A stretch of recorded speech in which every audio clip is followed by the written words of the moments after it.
தமிழ் போராட்ட களமாக மாறி இருக்கு. எங்கு பார்த்தாலும் மக்கள் போராட்டம், களத்தில் இறங்கி போராடி கொண்டிருக்கிறார்கள். ஒரு பக்கம் ஆசிரியர் போராட்டம், இன்னொரு பக்கம் தூய்மை பணியாளர்கள் போராட்டம், இன்னொரு பக்கம் அரசு ஊழியர்கள் போராட்டம்.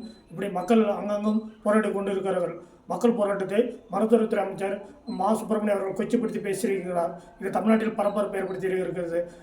துறை அமைச்சர் மா சுப்பிரமணியம் அவர்கள் பேட்டி கொடுக்கும்போது தற்போது தமிழ்நாட்டில் போராட்டம் என்பது ஒரு பேஷன் ஆகிவிட்டது என்று கருத்து பதிவு செய்திருக்கிறார். இதற்கு மக்களிடையே கடும் எதிர்ப்பு ஏற்படுத்தி இருக்கிறது.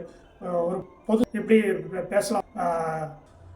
பொதுத்துறை அமைச்சர் அவர்கள் மக்கள் போராட்டத்தை கொச்சிப்படுத்தி பேசியிருப்பது கடு கண்டனத்துக்குரியது. இதற்காக பல்வேறு கட்சி தலைவர்கள் கடு எதிர்ப்பு தெரிவிக்கிறார்கள். இவருடைய ஆட்சிகளை திராவிட மாடல் ஆட்சி, இது ஒரு விளம்பர மாடல் ஆட்சி. எங்கே பார்த்தாலும் விளம்பர மாடலாக தான் திகழ் கொண்டே இருக்கிறது. எங்கு தமிழ்நாட்டில் நம்பர் 1 துறையாக இருந்தது எடப்பாடி அவர்கள் தலைமையில். ஆட்சி காலத்தில் மருத்துவத்துறை இந்தியாவில் நம்பர் 1 துறையாக இருந்தது. ஆனால் தற்போது மருத்துவத்துறை எதையும் கண்டுகொள்வதில்லை. அவரை பின்னோக்கி நடப்பது போலவும் அவர் துறையை தற்போது பின்னோக்கி சென்று கொண்டு இருக்கிறது. அவருடைய தலைமையிலான விளம்பர மாடலாட்சி அவர்கள் விளம்பர மாச்சாடல் தனது உரிமைக்காக போராடி கொண்டிருக்கிறார்கள். மக்களுடைய பிரச்சனையை தீர்க்க வேண்டிய ஒரு அரசின் கடமையாகும். ஆனால் அந்த கடமை தவறி மக்கள் போராட்டத்தை கொச்சிப்படுத்தி பேசுவது மிகவும் கண்டித்தாக்குவதாகும்.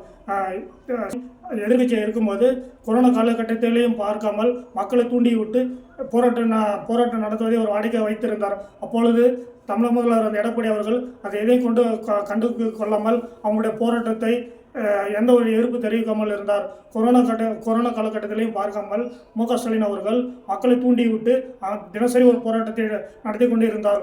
ஆனால் அதற்கு அனுமதி கொடுத்து எடப்பாடி அவர்கள் அனுமதி கொடுத்தார். ஆனால் தற்போது எந்த ஒரு போராட்டத்தையும் நடத்த அனுமதி இல்லாமல் மக்கள் போராடினால் உடனே அவர்கள் கைது செய்து சிறையில் அடைப்பதும் அவர்களை போராட்டத்தை கொச்சிப்படுத்துவது தான் இந்த ஸ்டாலின் தலைமையிலான விளம்பர மாடல் ஆட்சியாக திகழ்கிறது.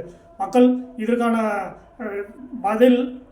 பதிலை 2026 தேர்தலில் கண்டிப்பாக கொடுப்பார்கள். ஒரு சுகாதாரத்துறை அமைச்சர் மக்களுடைய போராட்டத்தை கொச்சிப்படுத்தி பேசியிருப்பது மக்களுக்காக போராடி கொண்டு இருக்கிறோம் என மார்பு தட்டி கொள்ளும் கம்யூனிஸ்ட் கட்சிகள் இதை கண்டு கொள்ளாமல் அடிமையாக இருப்பது தான் மிகவும் கண்டித்தாக்குவதாகும். இந்தியா கம்யூனிஸ்ட் கட்சி, மார்க்சிஸ்ட் கம்யூனிஸ்ட் கட்சி இந்த கட்டணத்தை தெரிவிக்காமல் அவர்களை கொடுத்த பணத்தை வாங்கி கொண்டு தற்போது கூட்டணி தர்மம் என்று சொல்லிக்கொண்டு அமைதியாக இருப்பது மிகவும் கண்டித்தாக்குவதாகும். திருமாவளவன் தமிழக முதல்வர் இருந்தபோது மத்திய அரசுடன் இணக்கமாக இருந்து 11 மருத்துவக் கல்லூரிகளை தமிழ்நாட்டுக்கு கொண்டு வந்தார். அவருடைய ஆட்சி காலத்தில் மருத்துவத்துறை முன்னோடியாகவும் திகழ்ந்தது.